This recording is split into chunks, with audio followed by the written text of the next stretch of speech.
कैसे हुआ? पूछने के लिए तो दिल ने मना कर दिया था, लेकिन क्या हुआ और कब हुआ का जवाब तो दिल क्या दिमाग के पास भी नहीं था। ऐसा लग रहा है जैसे कल तक जिंदगी साहिर के सामने खुद को छोटी बच्ची या फिर बहुत बड़ी समझदारी समझती थी, लेकिन उसके सामने खड़े होने से पहले 100 बार सोचती थी। पर न जाने कब कैसे साहिर जिंदगी के जिंदगी में ही नहीं बल कि उसके दिल और दिमाग पर भी अपना कब्जा जमा कर बैठ गया था। हमेशा की तरह इतना कुछ हो गया, लेकिन जिंदगी को तो पता ही नहीं चला था। और आज जब सोचने बैठी थी तो खुद अपनी हालत पर उसे हैरानी हो रही थी। ऐसा लग रहा था बीते दिनों में जो कुछ भी हुआ वह सब बंद आंखों से देखा हुआ खूबसूरत मीठा सपना था। लेकिन अभी तो सुबह हो चुकी थी और अब वो आंखें खोल उसे अपने सपने को हकीकत में देख रही थी। और इसकी सबसे बड़ी गवाही खुद राणा सा थे, जो कि अभी फिलहाल गहरी नींद में सो रहे थे। चलो जो भी हुआ जैसे भी हुआ बहुत अच्छा हुआ। इससे अच्छा कुछ अच्छा और हो भी नहीं सकता था। लेकिन मैं इनको जगाकर उनकी नींद नहीं बर्बाद करना चाहती। एक तो बहुत मुश्किल से यह सोते हैं, दिन में तो कभी भी मैंने इन्हें आराम करते हुए आज तक नहीं देखा। सोने ही देती हूँ, कम से कम कुछ देर और आराम मिल जाएगा। पर तेरे खुद के काम का क्या, वो तो लेट हो जाएगा। पर ये सोते भी तो कितनी हल्की नींद है कि अगर मैंने निकलने की कोशिश करी तो जाग जाएंगे। चलो आज काम कुछ देर ही सही। दिमाग ने कहा, सच में जिंदगी तू उनकी नींद नहीं खराब करना चाहती। दिल का सवाल हाजिर था। जिंदगी ने बुरा सा मुंह बनाया, लेकिन अगले ही पल चेहरे पर मुस्कुराहट फैल गई और आंखों में एक खूबसूरत सी चमक फैल गई थी। अगर साहिर ने इस चमक को देखा होता तो न जाने क्या कर बैठता। लेकिन इस बार जिंदगी अपने दिल के हालात से वाकिफ थी। सच तो यह था कि वो साहिर को देखने के लोभ से खुद ही नहीं निकलना चाह रही थी और ना ही उसको जगाकर उसकी नींद खराब करना चाहती थी। बहुत ही आराम से साहिर के चेहरे को देख रही थी और रह रहकर उसके बालों में उंगलियां भी चला ले रही थी। क्या कब और कैसे का सवाल बहुत पीछे छूट चुका था। अब तो पूर्ण अधिकार की भावना आ चुकी थी। दिल में बस एक ही बात आ रही थी, पति है मेरे। और इन्हीं 3 शब्दों, पति है मेरे, ने तो जैसे एक गुरूर और गर्व में उसे भर दिया था। किसी को आई लव यू बोलने और आई लव यू सुनने में बहुत अच्छा लगता होगा, लेकिन जिंदगी को तो बस इन 3 शब्दों के एहसास ने ही खुश कर डाला था। पर हाय रे जिंदगी, उसकी खुशियां कितने देर तक ऊंचे आसमान पर उड़ती है। आखिर उन्हें धरातल पर आना ही था, और उसमें भी जब साहिर सिंह राणा जैसा उसका जीवन साथी था, जो ओ की हर कदम जीवन के धरातल पर ही रखता था। तुम्हारा निहारता अगर हो गया हो तो एक गिलास पानी दे दो।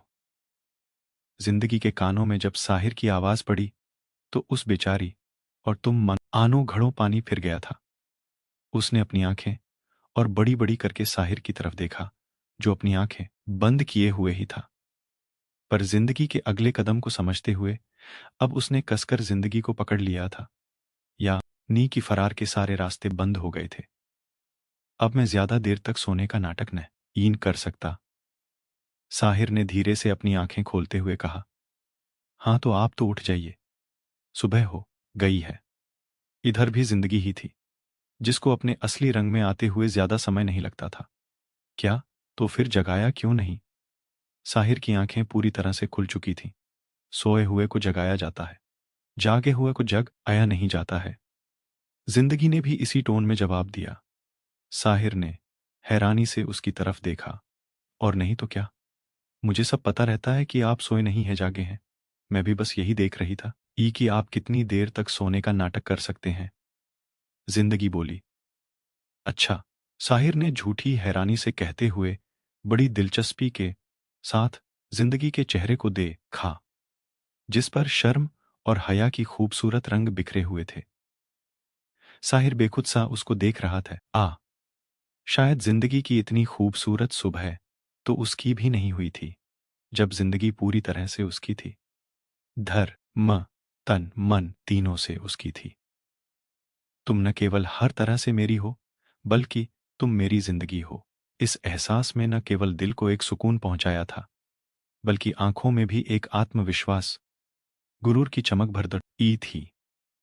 न जाने आंखों में कितने चाहत और प्रेम के रंग लिए। वह चुपचाप जिंदगी के चेहरे पर फैले रंगों को देख रहा था, और जिंदगी के लिए आप अपने चेहरे पर फैले हुए इन खूबसूरत रंगों को छुपाना मुश्किल हो रहा था, क्योंकि उसके लिए तो ये साहिर की नज़रों का कमाल था, जो कि यह रंग और भी गहरे होते जा रहे थे। छोड़िए मुझे, मुझे भी अब अपने काम देखने हैं। अपने आप को छुड़वाने की नाकाम कोशिश करते हुए जिंदगी बोली। और अगर ना छोड़ूं तो शायद आज राणा सा का भी दिल बेईमानी पर उतर चुका था। राणा सा प्लीज, सब इंतजार कर रहे होंगे। जिंदगी अब मिन्नत पर उतर आई थी। करने दो प्लीज। दूसरी बार प्लीज सुनकर साहिर ने मुंह बनाया। हाँ तो जाओ। किसने रोका है? आपने। मैंने? साहिर ने हल्का सा सर उठाया। और नहीं तो क्या, जिंदगी का इशारा उसके हाथों की तरफ था, जो कि जिंदगी के शरीर के आसपास लिपटे हुए थे। साहिर मुस्कुरा दी। या जाने वाले को रास्ता दिया जाता है, और जो खुद से रुका हो उसे रोका नहीं जाता। साहिर ने उस ई के शब्द उसी को लौटाए थे। जिंदगी की तो आंखें हैरत से बड़ी हो गई थी। मुझे कुछ नहीं होता सिवाय गलती का। यह गलती हमेशा मेरी ही होती है। जिंदगी ने मुंह बनाते हुए मन में सोचा। हाँ तो जाओ। किसने रोका है? आपने। मैंने? साहिर ने हल्का सा सर उठाया। और नहीं तो क्या, जिंदगी का इशारा उसके हाथों की तरफ था, जो कि जिंदगी के शरीर के आसपास लिपटे हुए थे। साहिर मुस्कुरा दी। या मेरी जिंदगी का तो सिंपल सा फंडा है। जो जाना चाहता है उसे जाने वाले को रास्ता दिया जाता है, और जो खुद से रुका हो उसे रोका नहीं जाता। साहिर ने उसी के शब्द उसी को लौटाए थे। उल्टा चोर का ओतवाल को डांटे। जिंदगी की तो आंखें हैरत से बड़ी हो गई थी। इस तरह से आंखें बड़ी करके मेरे को क्यों देख रही हो? क्या गलत कहा है मैंने? अगर तुम्हें जाना होता तो जब मैं सोया हुआ था तभी तुम निकल कर जा सकती थी। साहिर ने बड़े आराम से उसकी बड़ी बड़ी आंखों में देखते हुए कहा। उसे कौन सा जिंदगी से डर लग रहा था, जो जिंदगी के ऐतराज को किसी भी खातिर में लाता? हाँ तो आपकी नींद खराब हो जाती है। पर तुम्हारे कहने के मुताबिक तो मैं सोया नहीं था। साहिर के चेहरे की मुस्कुराहट गहरी हुई। राणा सा क्यों परेशान कर रहे हैं? अपनी चोरी पकड़ी जाने पर तो कर नहीं सकती थी, बस चिढ़ से छुपाया। वैसे एक बात बताओ, इतना ध्यान से क्या सोच रही थी? कुछ भी नहीं। साफ झूठ बोला। मत बताओ। तुम्हारा चेहरा बता रहा है कि तुम मेरे को ही सोच रही थी। जी नहीं, मैं बस आपको देख रही थी। जिंदगी तेजी से बोली। क्यों, आज से पहले नहीं देखा था क्या? जिंदगी के जवाब ने तो साहिर की और दिलचस्प बढ़ा दी थी। अच्छा, ये बताओ क्या क्या देखा? साहिर अब शरारत पर उतर आया था। राणा सा। जिंदगी आंखें बंद करके चिल्लाई। जी रानी सा, कहिए। बड़े ही इत्मीनान से इधर से जवाब आया। अब तो नहा करते बन रहा था, नहीं ना कहते बन रहा था। बोलिए रानी सा, क्या कहना चाह रही हैं आप? हम आपकी ही बात सुनने के लिए बैठे हैं। बैठे क्यों हैं? हुकूम के गुलाम है। हमारी रानी सा ने हमें पुकारा है, बस उनकी बात ही सुन रहे हैं। आपको पानी पीना है ना? अब जब फरार का कोई रास्ता नजर नहीं आया तो सीधे बात बदल डाली। आप जो पिलान चाहती हैं वह पी लेंगे। अगर पानी ही पिलाना चाहती हैं तो कोई बात नहीं, पहले आपकी बात सुन लेता हूं, उसके 5 मिनट बाद पी लूंगा। 5 मिनट में तो कोई तालाब सूख नहीं जाएगा, और वैसे भी अभी दूसरी प्यास लगी है। साही। राह ने अपने होठ जिंदगी के होठों की तरफ बढ़ते हुए कहा। अब कुछ नहीं। जिंदगी ना ये तेजी से अपने दोनों हाथों से अपने होठों को कवर कर लिया। नॉट फेयर बीबी, ये चीटिंग है। साहिर ने बच्चों की तरह मुंह बनाते हुए रूठने का अभिनय किया और वापस तकिए पर पसर गया। Everything is fair in love and war, जिंदगी के होठों से तेजी से निकला। यह अंग्रेजों की बात है, हमारी बात कीजिए। और हमारी संस्कृति में प्यार और जंग में हर चीज जायज नहीं होती। जो चीज जायज होती है वो हर जगह ही जायज होती है। भला धर्म के मामले में कोई राणा सा को डिगा सकता था? हाँ तो आप भी जायज वाले ही काम किया कीजिए। तो मैं कौन सा नाजायज काम कर रहा था? साहिर ने अपनी आंखें बड़ी की। जिंदगी एक पल के लिए चुप हो गई थी। बोलो बोलो, कौन सा नाजायज काम कर रहा था? बोल तो ऐसे रही हो जैसे किसी और के पास गया था। अपनी बीवी के पास आना उससे प्यार करना कौन से धर्म में नाजायज है? धर्म की बात कहीं है तो याद दिला दूं कि सुबह सुबह उठकर भगवान का नाम ले या जाता है। मैंने कोई शैतान का काम नहीं किया। आगे बोलने का मौका दिए हुए हर बात का उल्टा जवाब मौजूद था। एक पल के लिए जिंदगी चुप हो गई, लेकिन तुरंत ही अपना आत्मविश्वास हासिल कर लिया था। नो जिंदगी, तू डर नहीं सकती। अगर आज डर कर चुप हो गई ना, तो फिर हमेशा राणा सा ही शेर बने रहेंगे। उल्टी सीधी चीजों में शह देने के लिए उल्टा दिमाग हमेशा तैयार रहता था। मैं ब्रश नहीं किया है और आपने भी नहीं। चलिए उठिए और ऊपर से मुझे पूजा करना होता है। जिंदगी ने अपना चेहरा दूसरी तरफ घुमाते हुए कहा। पूजा करना है? साहिर ने अफसोस से अपना सर हिलाया। यह लड़की पूरे रोमांटिक मूड का कचरा करने में एक्सपर्ट है। इसी वक्त इसे ऐसे ऐसे बहाने याद आएंगे जब ना करते बनेगा ना हाँ करते। उसने अपनी बाहों का घेरा अभी हल्का ही किया था कि जिंदगी जाल से छूट ई हुई हिरनी की तरह तेजी से बेड पर से उतरी और बाथरूम में घुस गई। ओ रानी सा, तुम्हें मुझे पानी पिलाना था। साहिर ने पीछे से आवाज दिया। बस आ रही हूं, या फिर सामने जग रख आ हुआ पी लीजिए। अपनी बढ़ी हुई धड़कनों को काबू करते हुए जिंदगी ने जवाब दिया। मुस्कुराते हुए आहिर बिस्तर से उठा और फिर अपने काम में लग गया। इधर प्रतापगढ़ के पैलेस में सुबह सुबह सब नाश्ते के टेबल पर जमा हो गए थे।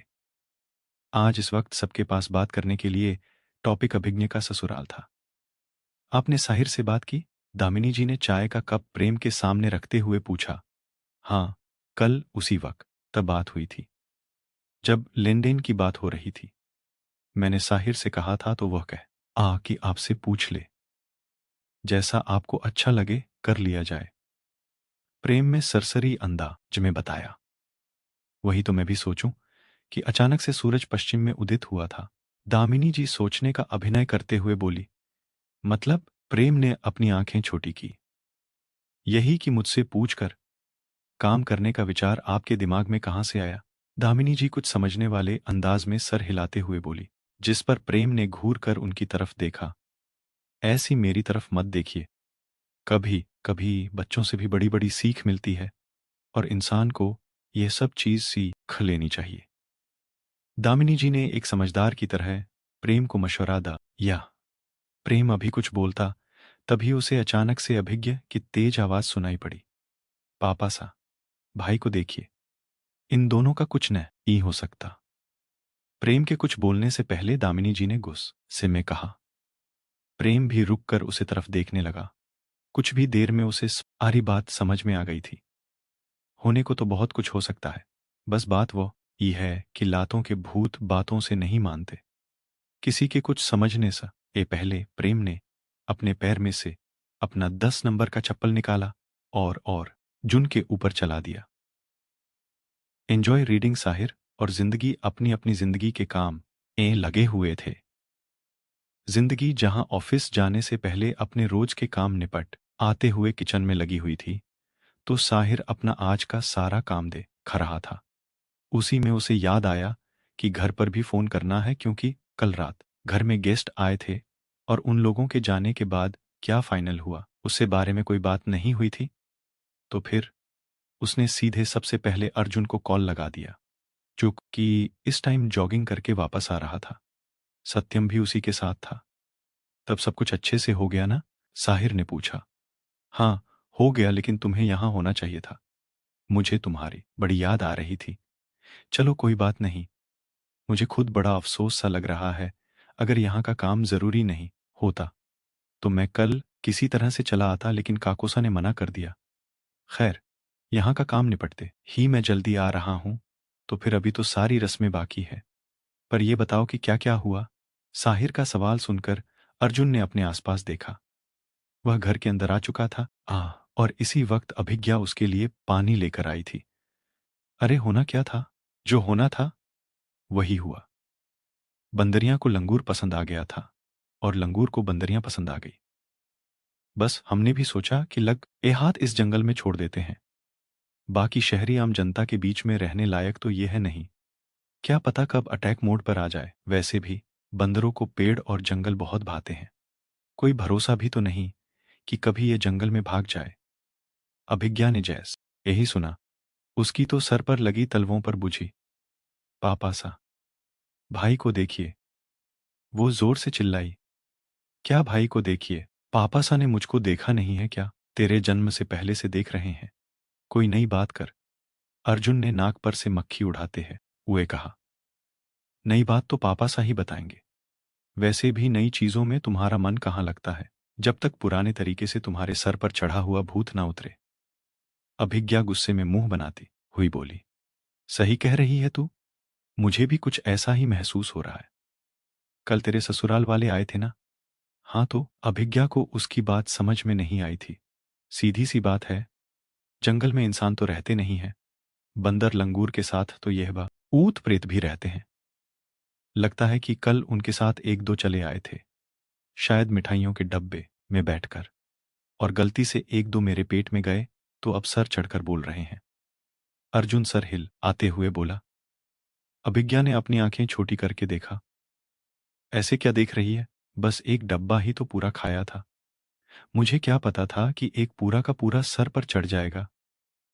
तो किसने कहा था खाने को? पूरा का पूरा एक डब्बा खा गए और अब सर चढ़कर बोल रहा है। तुम हारे। सर पर का चढ़ा हुआ भूत तो मैं अभी उतरवाती हूं। लातों के भूत तो बातों से नहीं मानते। पापा सा। शुरू की लाइन अर्जुन को सुनाकर जोर आवाज में पापा सा के नाम की पुकार हुई, और अब की बार की पुकार इतनी तेज थी कि प्रेम और दामिनी जी तक पहुंच चुकी थी। अरे चुप कर। अर्जुन ने आगे बढ़कर उसका मुंह बंद करना चाहा, लेकिन उसके पहले ही अभिज्ञ कमान में से निकले हुए तीर की तरह प्रेम की तरफ बढ़ गई थी। इन दोनों का कुछ नहीं हो सकता। प्रेम के कुछ बोलने से पहले दामिनी जी ने गुस्से में कहा। प्रेम भी रुक कर उसे तरफ देखने लगा। होने का वो तो बहुत कुछ हो सकता है, बस बात वही है कि लातों के भूत बातों से नहीं मानते। अब दामिनी जी का गुस्सा अर्जुन के ऊपर निकल रहा था। दामिनी जी ने बुरा सा मुंह बनाया और अभिज्ञा की तरफ देखा। अरे अब तो सुधर जाओ दोनों। शादी हो, एक की शर्त आधी तय हो गई है, दूसरे की भी कुछ दिनों में तय हो जाएगी। साल भर के अंदर दोनों अपने अपने घर के हो जाओगे। तब लड़ना झगड़ा छोड़ोगे? दामिनी जी गुस्से में बोल रही थी। प्रेम ने अपनी तरफ आती हुई अभिज्ञा को देखा, जिसका चेहरा गुस्सा और दुख दोनों की मिली जुली कहानी कह रहा था, और इसी चेहरे में उसे बहुत कुछ बता दिया था। अपनी लाडली बेटी, जो कि अब कुछ दिनों के बाद ससुराल जाने वाली थी, उसकी ऐसी हालत देखकर तो प्रेम ने कुछ पूछना भी जरूरी नहीं समझा। किसी के कुछ समझने से पहले प्रेम ने अपने पैर में से अपना 10 नंबर का चप्पल निकाला और अर्जुन के ऊपर चला दिया। अब मुझे नहीं, भाई को बोलिए। भाई को बोलिए कि सोच समझ कर बोले। अभिज्ञा की आधी बातें अभी मुंह में ही रह गई थी, तब तक कि अर्जुन को प्रसाद मिल चुका था। इधर साहिर अर्जुन को ऑलरेडी डांट रहा था। क्यों उसको इतना परेशान करता है? एक ही तो मासूम सी छोटी बहन है, और उसमें भी अब कुछ दिनों की मेहमान, और तू दिन भर उसको परेशान करता है। काको सा से बात करवाओ। हाँ करवाता हूं। अरे तू नहीं जानता भाई, यह मासूम तो बिल्कुल नहीं है, यह इसी लायक है। वैसे तूने एक बात सही कही कि कुछ दिन के बाद चली जाएगी। चलो कुछ दिन के बाद घर में शांति तो हो जाएगी। साहिर से बात करते हुए अर्जुन अपना फोन लेकर इधर ही आ रहा था कि अचानक हुए इस हमले से बिल्कुल हड़बड़ा सा गया। उसका फोन उसके हाथों से छूटकर नीचे गिर जाता। अगर सत्यम ने बीच में ही संभाल ना लिया होता। थैंक्स भाई। अर्जुन ने एक कृतज्ञता से भरी हुई नजर सत्यम के ऊपर डाली। जूते खाए बिना सुकून नहीं मिलता तुम्हें। सत्यम ने अफसोस के साथ नीचे पड़ी हुई चप्पल की तरफ देखते हुए कहा। यह एपिसोड आपको कैसा लगा, कमेंट करके ज़रूर बताइएगा। कहानी पसंद आती है वो इसे दोस्तों के साथ शेयर करें। वीडियो को लाइक और चैनल को सब्सक्राइब करना मत भूलिएगा। मिलते हैं अगले भाग के साथ। हर हर महादेव।